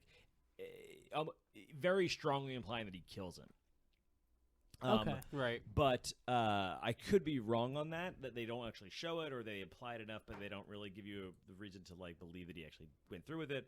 But like he says, he goes into a bit of Macbeth, and they love it so much that they like bring him back, and I'm like, wow, what a silly wreck! Like it's a silly wreck kind of bring him back here. It's silly to do all of that. Yeah, it is a little bit silly. But Trevor also has a Hundun companion named Morris. The Hundun is actually an ancient Chinese folk legendary creature, and that's actually what they look like in ancient Chinese drawings. So Marvel actually didn't screw that up. It looks great. I mean, the rest of them are like the nine-tailed fox. Well, apparently all of those creatures exist in ancient Chinese folklore. There's Every single one. Of them. The horse thing that walks in front is like a Chiron. Pokemon's the real thief. Honestly, Yeah, I mean, you don't say sure. the series from like the 90s. You don't think that was the inspiration for all Chinese mythology? I mean, It's not. the It's- inspiration. no. The Okay. It's inspiration. also Japanese. The original inspiration for Pokemon was They were Firebirds. beetles in Japan. They're real into bugs. Anyway, When did so, the Beatles visit Japan? LOL. You quiet. Beatles. I wanna hold your hand. Speaking of tepid polls, I have a tepid poll about the Beatles. They're overrated. I hate them. Anyway, moving on. So classic Morris, 14-year-old shit. I'm 25. So And I agree. Hence the burn. Morris, You this agree he's little 25 or So Morris is a little animal native to Talo, and he tells Trevor because they can talk to each other. yeah, what he is he's a plushie that I will buy. That's exactly what my fiance said sitting next to me. She Oh my freaked out as gosh. soon as he was on For screen. all of these animals, especially the lion things in Talo. If they don't make stuffed animals in Disney World, If they're I am at Disney World, away if money. I am in the Magic Kingdom, and there are not those fluffy things able to buy, I'm gonna be upset. Exactly. You're going to burn the whole place to the ground. but And basically, there's a lot of park to burn. so these two communicate in the same way that like Han Solo and Chewbacca communicate, in which like it'll squeak or make some sort of noise, and Trevor's like, "Oh yeah, he said this, and it's like, okay, Did between Aquafina and Ben Kingsley, was this like did they really capture something with like manga, anime, comic relief? Were they going for that? Were they going for like this They like kind of might over the have. top kind of thing? And I guess that's Japanese, right? Like it doesn't even make sense. So like. well, this is a Chinese movie." That's what I'm saying. Okay, It's like okay. it is like it's not the same, but it seemed like they were going for this thing that I just wasn't quite landing for me a lot. Like I'm like, I don't buy a character that you just throw in because they're funny to have. Like, Right. I just Ben Kingsley being there was fun, but didn't make sense. It didn't need to happen. No, like Why can he explain to me why he can talk to this thing? It's everything just- we it's know about crazy. Wenwu says that he would not have let this man live. Right. He absolutely would have murdered him as soon as he it could. was such a cheap kind of thing to throw in there, and that seemed the worst part of it. It definitely It seemed just weird. But anyway, so Morris apparently knows the way to Talo, so the gang steals Razor Fist's car, which is an electric BMW i3. Did you know that? Because boy howdy does the movie fucking make you know that. I still didn't know that. It's I also didn't know that. Yeah, no one. Knew It was that. very It's- prominently displayed. Like the BMW logo was very front and center, and then when they park the car, it's logo. Well, if and you're like Jeff, model. it's, and then like if in you're the, in a group of 4, one of those group will notice it. yeah, and fucking in the one out of 4, no. So all right. So this is a gripe I actually have with the movie, and I'm gonna point it out. In the beginning of the movie, the car that they joyride in, Aquafina and Shang Chi, is a BMW. Like it's clearly a BMW. They put the logo front and center. They get in it, and it's just a joyride. And then in the bus scene, when they have to like hit a car to try to stop it, they hit a BMW. They hit several BMWs, and now they're driving a BMW. It They felt like were in San Francisco. Sure. No, actually, that was one of my favorite parts. I was just like, oh my god, every car they're hitting is amazing. Yeah, a very expensive car. But like that, I felt like BMW was just being pushed in my face whenever there were car scenes in this movie, and I didn't really like that. But like, I don't know. You guys apparently didn't notice, so who fucking cares? It's a car deal kind of thing. Yeah, that's the thing, I guess, right? I mean, they're the main antagonist of the movie. BMW? Yeah. Okay. Chris got the wrong message away from the brand deal. Yeah. Anyway, so they drive to the forest, and Morris guides them through the maze. They make it there. They're at the We Talo. didn't explain the maze. The moving trees Yeah, there's a moving tree were maze. interesting. Yeah. That kind of like a labyrinth that kind of holds the. But why could you not just take an aerial approach to this thing? Bamboo's too Because high. the trees would eat you. Because Wen Wu can't afford planes, because he's clearly not He only mega has rich the- and like Or just have all Burn the riches down the ever. fucking trees. I didn't make like. I don't. Well, you also, did. that's all fine. Whatever. How was like, he able to get to the clearing with what's her face in the first place? Yeah, I don't. It didn't make a lot of sense. Sure. It actually really doesn't make a whole lot of sense, but it doesn't matter. So they, the gang makes it to Talo, and they meet their mother's sister, who gives the siblings their own special armor made of dragon scale, because apparently they have dragon scales they can just make armor and weapons with, Yep. which are the only thing you can use to kill these demons behind the door. And the door is also made of dragon scale. There's a really naked dragon out there somewhere. And they reveal that long ago their civilization was actually quite large and expansive until these soul-eating demons showed up with the big Dweller in Darkness, they named it, which was this giant dragon with Cthulhu tentacles that fed on souls, and it would just get stronger and stronger. And it's got a soul pouch. Kind of, yeah. They do have like a kind of weird sack, But no that holds soul the patch. soul. Yeah, They should have had a soul patch. Contact Howie Mandel immediately. Yeah, it should just be a bunch of hipsters like that come out. It was Like, what really is- weird that it had a fedora. Jesus Christ. Anyway, so they reveal like, oh, the demons were attacking, and then the Guardian saved us, and it was like a friendly dragon that came out of nowhere, and it fought the big thing, and we fought back, and It was called the Protector. The The Guardians great, are different. Protector. Great The Protector, Great Protector. excuse me. Yeah. Guardians they- are different. and they sealed the demons behind this door.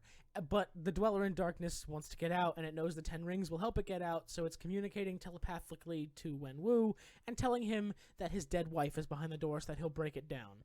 Because that makes sense. He said very sarcastically. It really just doesn't. There is just some weird this movie was strange because I found myself enjoying it and I'm watching it. That's the thing. I enjoyed it very much in the moment, and now that I'm analyzing it and talking about it, I'm just like, there were a lot of beats that just didn't quite ring true. And so much of it I feel like I'm worried is just so shallow that where I'm just like I think I was rooting for the movie. And it just wasn't as good. It felt like they had ideas that weren't fully baked. Like, oh, we have the demon door with the Dweller in Darkness. We need Wen Wu to break it down. How do we do that? I guess we can use his wife, because that was the one thing that made him a good guy. So sure, let's just do that. I did like the kind of idea of this demon kind of presenting itself as the thing that he most wanted and then calling to them. Right. But it was a lot to throw in. And I feel like you could have like cut out with some of the flashbacking constantly and just tell that story. Sure. Like a better movie tells me a quarter of the movie with Wen Wu and the wife, a quarter of the movie with Shang Chi and his sister, it takes time with each character as opposed to kind of intercutting constantly. And and that was like the constant.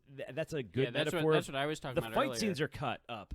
The flashbacks are cut up. Like it's just all broken up. Yeah. And it's like it all. I get it, but it wasn't super appealing. So, do you think that if they didn't film any new scenes or cut any scenes from the movie, but just re-edited the order of the scenes, you would like the movie more? Maybe. I think it would have more balls as a movie. I think it would be more like identifiable. I think it would be like, this is a piece. This is an artistic piece, as opposed to just like, oh man, we got to keep you action packed all the time, and we got to do this and that. It's like, you're trying to go for this artistic nature, but you're trying to like intercut it with stuff, and it becomes messy, and I don't think it gains as much as it does. It does what a lot of Marvel movies do, which is like build that groundwork for the future, but it doesn't do the job of like really selling you on a single story. I'm telling you, he's gonna be a bunch of people's favorite characters post Avengers 5. Right. Like, Right. that's yeah, what's absolutely, gonna happen. absolutely. Kidding me? Who do you think he's going to work well off of? Daredevil. Daredevil or Hasn't been shown in the MC. Nah. Doctor Do Strange, those man. shows count? Yeah, I feel like Doctor they're bringing Strange it back. works well with a lot of people, just That's because true. Benedict Benedict Cumberbatch Cumberbatch is is a good good. actor. Because because he does have the rings at the end, right? Like, so this is the other thing where Yeah. it's just I'm just like Shang-Chi does not have real. He doesn't have the rings. Like they've mixed two completely different characters, totally unrelated. Like the Mandarin and Shang-Chi never two shall meet in the comics. Like that's not a thing as far as I understand. Right. In the Uh, comics, Shang-Chi is the son of Fu Manchu. Which That's is a real which thing. is already I can Oh, I see thought it why was they most changed racist. that. I thought you it were was just a making racist joke. I thought you were making a very no. bad joke. Well, it No. was at some I- point I in mean, the past, but it was a it's racist not. joke somebody else made. In the 70s, Yes, it was a it's- legitimate racist joke that someone made into a character. But yeah, no, Yep. it just wasn't. So I get them changing all that. That's fine. But Also, Shang-Chi becomes the Death Dealer in the comics. Like that's him. Mhm. That's his powers. that makes sense. And they made him instead this operative of Wenwu. I think that's fine. I mean, probably sure. I thought it was his brother, Hao Wu. Oh, you know what? You're right. It was his brother because there's a third sibling, I think, in the comics. What Wu? What No, Wu? it's Wenwu. Wait. Wait, Hao God damn Wu? it. Where It's Wu? already a Wee character. woo, wee woo, wee woo. That's the joke police. With this Where joke's Wu over. is the wolf version. Jesus Christ.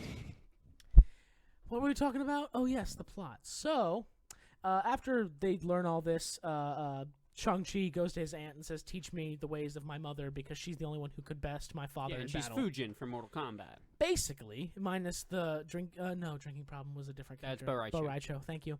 Anyway, she does teach him the mother's kung fu style, which involved like airbending, basically from Yeah. Avatar. And Did she she could control, really like, teach leaves. him? Because it didn't feel like that. She taught him the style. She didn't teach him the powers, because he uses that style later in the fight with his dad against the wall. I mean, all she really does is makes him use an open palm instead of the closed fist. That's all you need. So Now you know martial arts, Chris. No. Ah, It's cool. That's the metaphor. So I did actually examine this, and I looked it up. So his fighting style before that was a lot of like punches and heavy hits, whereas the mother's fighting style and the one he learns is more of taking your opponent's momentum and using it against them. Mm-hmm. So it is Judo. actually a different way of fighting. Oh, so they taught him Wing Chun. Sure. Judo. But okay. I don't know what. No, they bring a lot of Tai Chi into it. They do push hands. She practices with push hands with them, where they just they move with the flow. It's very water based, air based kind of stuff, as opposed to like the closed fist that they keep. The metaphor is all there. Do you think Yeah. Jason That, Momoa like that knows any of his this is stuff? all clenched fist, and she unclenches his fist. Jason do Momoa you could think- take a clenched fist. Do you think Jason right Momoa across the knows throat. any of the Jason water stuff? Momoa only gets fisted. Jesus. All right. That's what I was looking for. I wonder That's all I if was that's the trying to thing he's say. going to contact us about and just be like, "Hey guys, I don't get fisted, thanks." I get Or he's like- or I he'll get be like- open. I get open palm. Or he'll be like, guys, I can't believe that you revealed my secret. How'd you figure out that I always get fisted? Like that wrestler who admitted that he would like to try human flesh. Don't What even was remember this? who it was. We'll talk about it off Okay. off mic. Army Hammer. Yeah, yeah. He's not a wrestler. No, he's not a wrestler. I thought it was a wrestler. Never mind. Doesn't matter. See, I said we'll talk about it off camera because it's not important. Anywho, so he's learning how to fight. Aquafina picks up a bow. Apparently, she's a fucking natural, and she just starts getting good with that. This is kind of It was kind of weird. meh. Yeah, and then the sister starts training with the spear on a string. What's that called? A kunai? Did I make that up? You mean, that is a thing, but it's not the thing that you think it is, I don't think. I don't think it is either. The scorpion weapon, the thing that It's a Scorpion uses. rope dart or something. Sure, that It's called a actu- get over here. It's get over here. It is called a get over here. That is actually the technical It's also term. in Japan. It's known as a come here. Yeah. These are bad. Bad Bad jokes. all Bad right. jokes. Bad jokes. Anyway, So they're preparing for battle because they told him that Wenwu is coming, and the aunt's like, "Yup," and he's coming. Open the door because that demon's a tricky little bastard. And then That was a weird delivery that she said exactly like that, just how you said and it then right it now. was a xylophone play off. Yeah. And then sure enough, when Wu shows up with the Ten Rings army and they've got their fucking bowcasters that shoot like electric Yeah, I was ropes. fucking confused about that. Yeah, They just show. why aren't these modern military men just using fucking rifles? Yeah, so they have bowcasters that fire electric bolas. Yeah. It's very weird. It's so fucking weird. And then they've got those like hook sword things that like Cabal has in Mortal Kombat. There's a lot of Mortal Kombat That are also weaponry. just like cattle prods. Yeah, it was so weird. And apparently, the non-superhuman Shang-Chi can just take a cattle prod like nobody's business. He gets zapped for like at least 10 seconds straight. That's from one 'cause of he's these into things. Yeah, he's super into it. Yeah, but He's been building up- electricity's not like that. He's been building up Bad. a personal tolerance You're right. over years. Mm-hmm. So he's pretty good It's at like it. the like the electricity to iPhone. him is like iocane powder. It's like a shot of Yeah. a shot of heroin. Yeah, give me that good shit. Jesus Christ. But they arrive, they're fighting, and then he's like, I gotta kill my dad because my dad's a bad guy. And they're fighting. By the way, during this fight, the big lion things. Anybody get a name for those giant things? They they- established that they cannot kill them with their stupid weaponry. The only thing that can hurt them is the dragon scale armor stuff. And then one of these things just rips into it, and I'm like, isn't that what Razor Fist was doing with it? And it just turned into two of them or something, or just split in two, or like didn't have any effect. And I'm like, why can this one just rip one apart, but Razor Fist can't rip it apart? Why? Like- Because they're the magic Because they're the magic beast people. yeah, that's. I don't yeah. think that's the Because Razor Fist isn't a Pokemon. Is that what we're saying? yes. Yeah. Okay. So the Ten Rings are fighting Only with the Pokemon Talo. can kill Pokemon. Okay. The Ten Rings are fighting with the Talo village people with their dragon scale staffs. Not the village they're people. they're though. referred to as the Taloban. Jesus No, Christ. got that one. You say that, it's not happening. No, you probably should though. That was- What? I- Why? That was a fine joke. I don't know. I don't like that or any of the Chinese food stuff. I'm uncomfortable with it. But they arrive. The army is fighting with the village folks, and then Shang-Chi's fighting with his dad. His dad's trying to break down the door. It's a lot of like elongated fights for no real reason, Elon Musk. other than Yeah. just to build suspense for some reason. And eventually the door does crack. Demons start getting out, and they start stealing souls and bringing them back in. And then, sure enough, the Dweller in Darkness pops out with his Cthulhu tentacles. Who's and he just a starts big eating version of souls. those little ones, right? Yeah, and in the comics, apparently it's like more of an actual Cthulhu monster. I see like a jacked man who's just black with a Cthulhu face. Yeah. Like that's what he looks like in the comics. Yeah. And apparently he's like a big Doctor Strange villain in the comics. So I can't wait for Doctor Strange to have to fight this thing. But or if he has to fight it, 'cause I apparently mean, it's pretty dead. It blows up. Yeah. But Shang-Chi is actually a pretty equal match for his dad with the rings. And He then steals the ring. he steals the rings. He's like levitating them around him using his mother's magic, I guess, or some shit. And he uses them against his dad. And then the Dweller breaks out, and then his dad saves him in a last little like moment. And then the Dweller takes his dad and steals his soul. And in the dad's last moments, he like ejects the rings off him and gives them to his kid. And now Shang-Chi has the 10 rings, and he Roll fights. credits.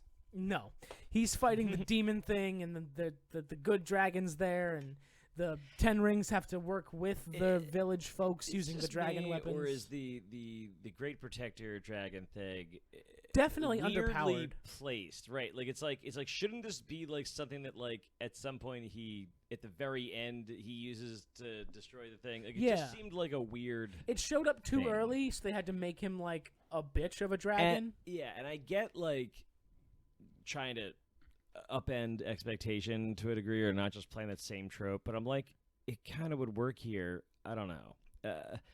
There were so many weird kind of things out there. It was just the dragons just ended up being another thing that's like in the background going on, and I'm like, I'm not appreciating any of these things individually because it's so busy. There's Also- also like not really like a big super reveal of the dragon. Like he's got like a little bit of an entrance, Yeah. But they don't like. I was expecting like a musical swell and like I was people expecting to kind of be in awe. He kind of just shows up and they're like, now the dragon's here. And they're like, And the dragon, in the folklore tales that the ant tells, the dragon is what turned the tides and helped them win the fight against the Dweller in Darkness. But the Dweller in Darkness almost easily beats the dragon. Yeah, it was like sucking his soul before literally Katie shoots an arrow into it. And I'm like, didn't you have like 20 other arrow people that could have done this that have been training their entire lives? Well, the other demons were like stealing souls and killing people. What? So Ever. They did not I get tell the it. story well. they no, and why would it seemed really weird that the big Dweller in Darkness was so easily overpowering everything. And it just so happens that Shang Chi was like the magical thing to turn the tides. Like, these people have been training their entire lives to fight these things. Granted, they're not an army. There's not a whole lot of them. But the Ten Rings guys are also there now with dragon weapons. Fucking giant Hungarian man, Razor Fist. He takes a dragon scale staff and puts it on his arm. Could you imagine a buddy cop comedy with Razor Fist and Taserface? Jesus Christ. Good stuff. Those two need to meet. Razor Fist in the comics is, I believe, somewhat of a Wolverine villain, as you could imagine. Makes sense. Right? Yeah. And he actually just always has that blade is always present. It doesn't like retract or anything Mm-hmm. and it's on both fists. Oh shit. He just has no hands, and They're like, can He you just sign has this? sword And he just hands. kind of looks at his hands. he's just a useless. I don't. Let me retract that because I feel bad about anybody that may be a quadriplegic. He's slices- just a quadriplegic. He Like, I'm slices not and saying, that's it. like, he slices and cannot grab you or do anything, and is very, I would imagine, easily incapacitated. If you don't have a hand, He's got the to one stop- shtick. like if you do knock him down, I don't know how he braces his fall. Kind of just like stabs into the ground. Like if he goes to block, I think he just stabs his face. Maybe his muscles are just so advanced that he can just like throw himself into the air and stand back Well, up. he is such an impressive physique. This guy, and I do want to know the actor. If we could figure that out, I'm wondering if it was the same guy from Creed 2 who played Ivan Drago's son, because he seemed like that. The actor's big. name is Florian Montano, What else has he been in? also known as ring name Big Nasty. That makes sense. He is widely known for his role of the boxer Victor Drago. Knew it! Fucking called that shit. Good job. Oh man, yeah. That because it is an impressive physique.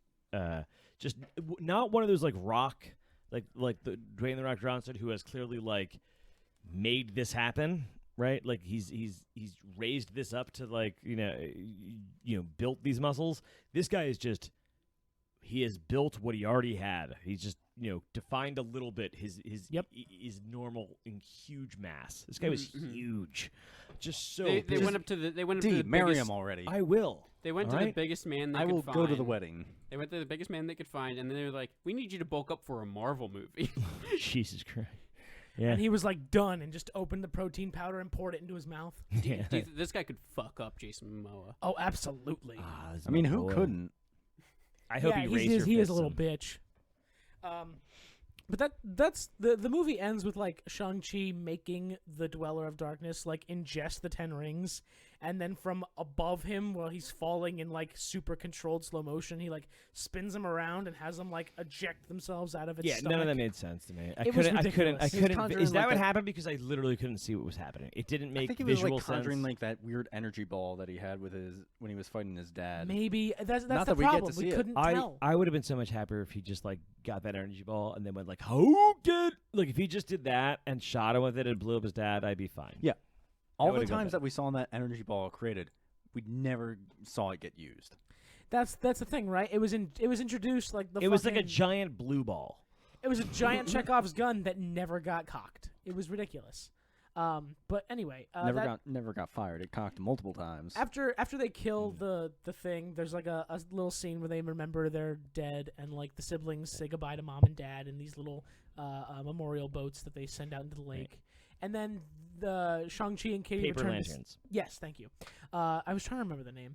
Shang-Chi and Katie return to San Francisco. They're talking to their friends, and then a fucking Doctor Strange portal opens up, and Wong steps out, and he's like, "Hey, I need you guys." Let's No, go." there's like this funny scene where they bookend the whole series or the whole movie, where they're like, talking to their friends at the beginning of the movie, and there's like Shang-Chi and Aquafina, Katie are these just kind of wastes of life. They're not doing anything. They're directionless. And then at this, they say they just basically tell them like, oh, and then we fought the monster. And I'm like, We were in a Marvel movie. this is a. I don't know how else to put it. This is cheap and dumb. This is a cheap and dumb scene. I did not like either of the other two actors that they were playing. There was nothing impressive about them. Nope. I'm not. I don't know what you were going for. I don't know what you were trying to do. I mean, like, this isn't selling me on non-white characters. Like, if you want, like, I am perfectly fine with you doing. I don't care who they are, what they look, what color they are. Just be good. You weren't good. They weren't good. They were not. I will say that scene had one of my favorite jokes, I guess, was after they get summoned with Wong and they're leaving. Shang-Chi turns back and he's like, "I'll Venmo you for the." That was the funniest joke. That was hilarious. Oh, I'll Venmo you for the thing. Like, that was the. But then they go through the portal with Wong, and then that's. And by the way, a joke that will never be funny ever again. Oh no, no! That is only funny Once. in this moment. It's only funny in this once. moment right now. Yep. That is like the equivalent of saying like a joke, being like, "Man, www.whatthefuck.com." Like, that is a joke that only worked in like 1996, okay? And it never worked again, and it was hilarious when you heard it, and it never worked. So I'm like, Yeah. these aren't Yeah. lasting. Like, this isn't comedy. No, It but really did lack that. that's the end of the movie basically, and then we get the two end credit scenes. Right. The first one of which is Wong with Shang-Chi and Katie, and he's trying to figure out where the rings came from. They're asking a bunch of questions, and then it pans over, and we see holograms of Bruce Banner and Carol. Speaking of which, Carol Danvers, right? small non-green Hulk. Yes. Yeah, he still has the brace on his arm, so from the Infinity Gauntlet reaction. Yes. But he's no longer Hulk, which is definitely open to question. And it leads the question to be like, did you not want to spend the money on the CGI? Did you just want to like poo-poo it and say, oh, he's Banner again? Now, they're clearly putting these two characters in, two seemingly random characters. It was It him felt and like Captain Marvel. Captain Marvel, because Marvel's is coming out soon, and the She-Hulk series is going to come out soon. And I'm like, okay. I saw that as maybe like Captain Marvel might be the head of Avengers Part 2, where like she's the one trying to assemble the next round of Avengers, and Banner's just there as like the smart guy, kind of like Beast from X-Men. She seems like she constantly has to be doing other things. I cannot see her as a leader of the Avengers. Maybe that's just because she's constantly like they don't want to pay her. I feel like it's more because Brie Larson constantly feels like she doesn't want to be here. That I definitely get that impression whenever I see Captain Marvel on screen. It feels like Brie Larson's like, man, I don't want to do this anymore. Like, she signed up thinking this was great, and now it's like, oh God, what have I actually signed on for? Like, she did this scene because it counts as one of her appearances. Like Natalie Portman doing Hulk. She was like, No. man, Thor. I really don't want to. Or Thor. Thor. Sorry. Thor, no, but here's the thing is, like, I'm super psyched for her next appearance because she's going to be fucking Thor, and she fucking jacked up. Like, I'm she's intrigued. embraced it again. Yeah. There was a while where she was like, fuck it, I don't want to be in Marvel movies. Because why would she? Right? Like, why would she based on these characters? But, like, this just seemed like it felt really... I don't know. It felt didn't very feel like- strange. They did not, and not in a Doctor Strange cool kind of way. No. It felt like a second-tier movie. I'll be honest with you. The Ant-Man movies, I think, are far and above these movies. Absolutely. This movie. And that's unfortunate because I really wanted a cool fucking... I wanted a movie that landed the kung fu action. I wanted something that just did the aesthetics, that did the thing. And they went they threw everything at the wall. They were like, we're gonna have you Pokemon, we're gonna do paper lanterns, we're gonna do like underground, we're gonna do this, we're gonna speak in Everything Chinese you for half think the thing. about Chinese folks' lore is going to be in this movie. It didn't, and it just kept trying. It was to too like, much. Maybe it they were was a trying lot. to pander to China. But the thing is that like it's not. It just wasn't. I like I said, I've been rooting for this. I felt like I was liking it. But I just don't think this is gonna hold. This isn't gonna be a movie I want to really return to a lot. Like There wasn't. I said, There's gonna be a really good maybe Shang Chi 2, an Avengers movie with him in it or something like that. I would love him in small doses. I would love all these characters in small doses. Yeah. I don't think it needs to be super small. It's just next to some characters that we already really like. Yeah. Right. So a scale of 1 to 10, how'd it do? Get a more in-depth number. Because the original thing was just thumbs up or thumbs down. Let's give it a tough one. I'm saying like it's a solid 7 or 8. No. It's good, not great. Maybe a 6 or 7. So let's compare this to Black Widow. Oh, sorry. Before we go there, final end credit scene was the sister taking over Dad's empire and completely transforming it. Yes. And now there's like badass women fighting in the courtyard. I'm convinced that dudes. some of those women were widows, but no one seemed to believe it. Maybe. I mean, it's possible. Where did It just seemed like they she take weren't entirely Chinese, which seemed to be like more of a. There seemed to be Right. like some like very. It seemed to be an eclectic group of women, and to me that was like.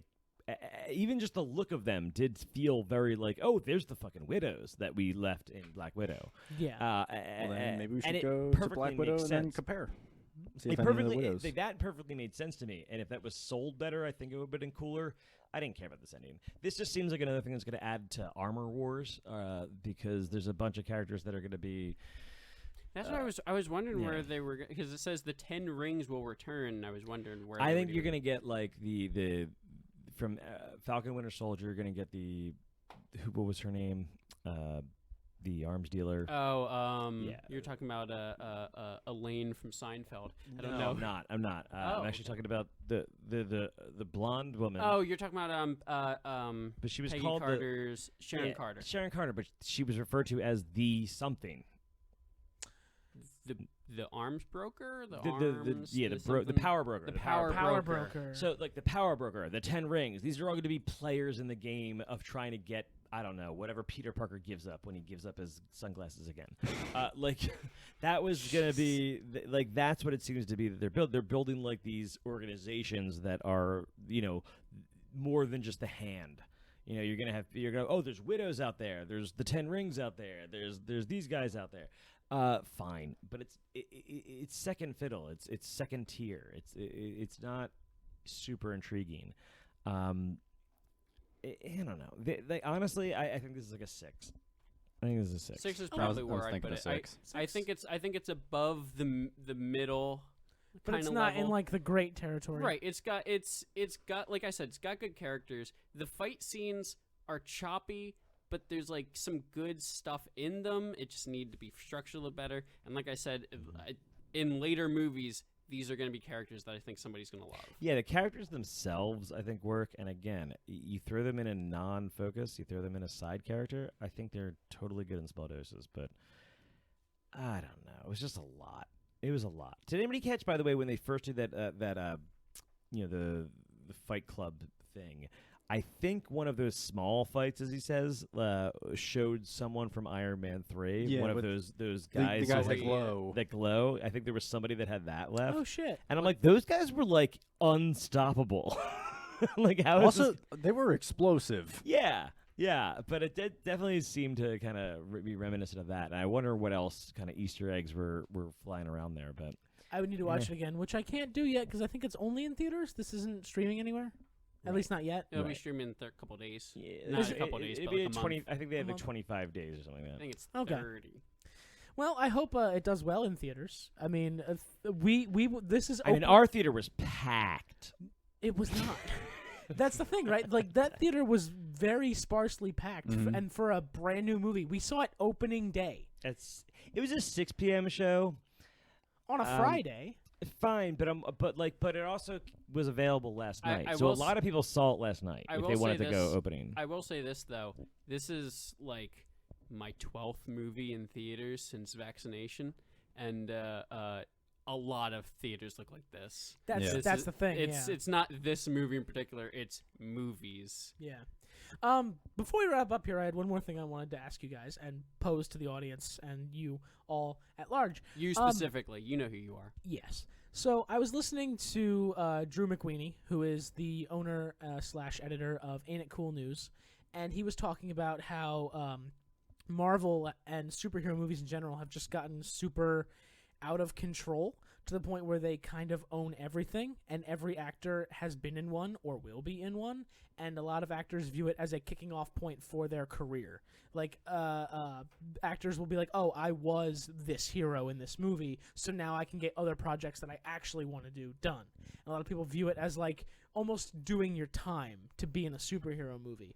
And it's become kind of this, like, slog and this, like, repetitive machine that just keeps on chugging. It's like back in the 90s or 80s where you can get in on a soundtrack of a movie and then make your music career. It's like, if I can get on that soundtrack, I'll make my way. Like Airheads, the movie. Yeah.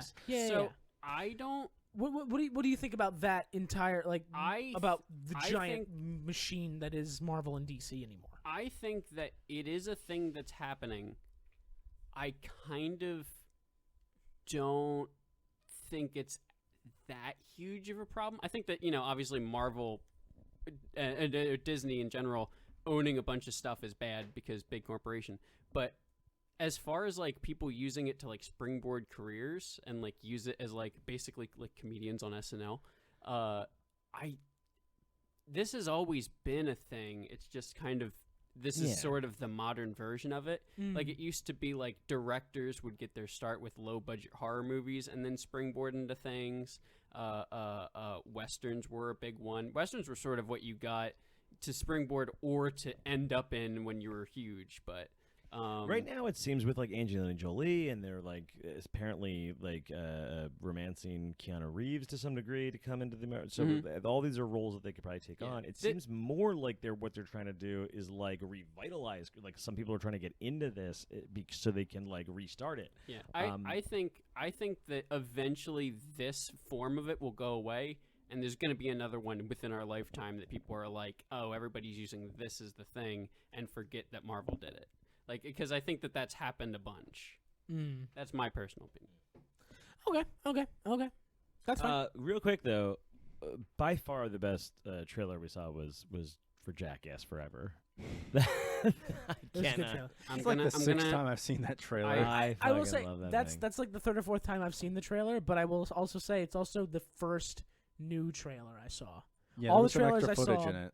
I'm saying all the trailers before the movie that I saw, I've seen before, like pre-COVID. I think West Side Story was new. Yeah, but who fucking cares? Steven Spielberg cares. How many times are you gonna redo West Side Story? Although Ansel Elgort's in it from Baby Driver, and I will watch it because I love him and I will support his career. But Sounds like I you just care. I like Ansel Elgort, but like I don't want to watch West Side Story again. Who's clamoring for that? I don't understand what that's for. I don't know. I'd have to hear Lil Stevie Spielberg was. Yeah. I guess. I don't know. Lil Stevie. Somebody's caring about it. I don't think so. All the people I know that care about West Side Story care about seeing it on Broadway or in a production. They don't care about seeing it on film. I don't know. I haven't heard opinions on it in general. I haven't heard opinions on a whole lot of movies, but I feel like there's probably some sort of musical. I mean, I don't know. I'll look around. I'll figure it out for you. Thanks. You're on the case. Thanks. I'll crack this case. Jeff, I believe you need to do thanks to people. I do need to thanks people. We're wrapping this up. That was Shang Chi and the Legend of the Ten Rings. Two strings. And the two strings. And the Hidden Temple. I want to thank my co-host Troy Brittingham. You're welcome. I want to thank Chris Carroll. I'm gonna go to bed. You must thank me twice. And I want to thank Goldie. And I want to thank you, Jeffrey. Thank you very much. If you like what you heard, why don't you go ahead and leave us a fun little review or a comment, because you can do that now, because we're on YouTube, guys. We're on YouTube at TB&J Podcast. That's the name of the channel. You can just search that, and you'll find us. It's a big-ass fucking logo. You can't miss it. We're going to put all of our podcasts from this point forward up on there, and that you can listen to us on a browser. And we are quickly approaching our 100th episode. Yes, we are. Oh, I think. Shit. Somebody should keep track of it. Yeah, I'm glad he is, because I didn't even realize It's like until he said 93 it. or 94. Sure. Yeah. And you can email us at tbandjpodcast@gmail.com. That is it for this episode. I'm leaving. Goodbye. This planet. Goodbye.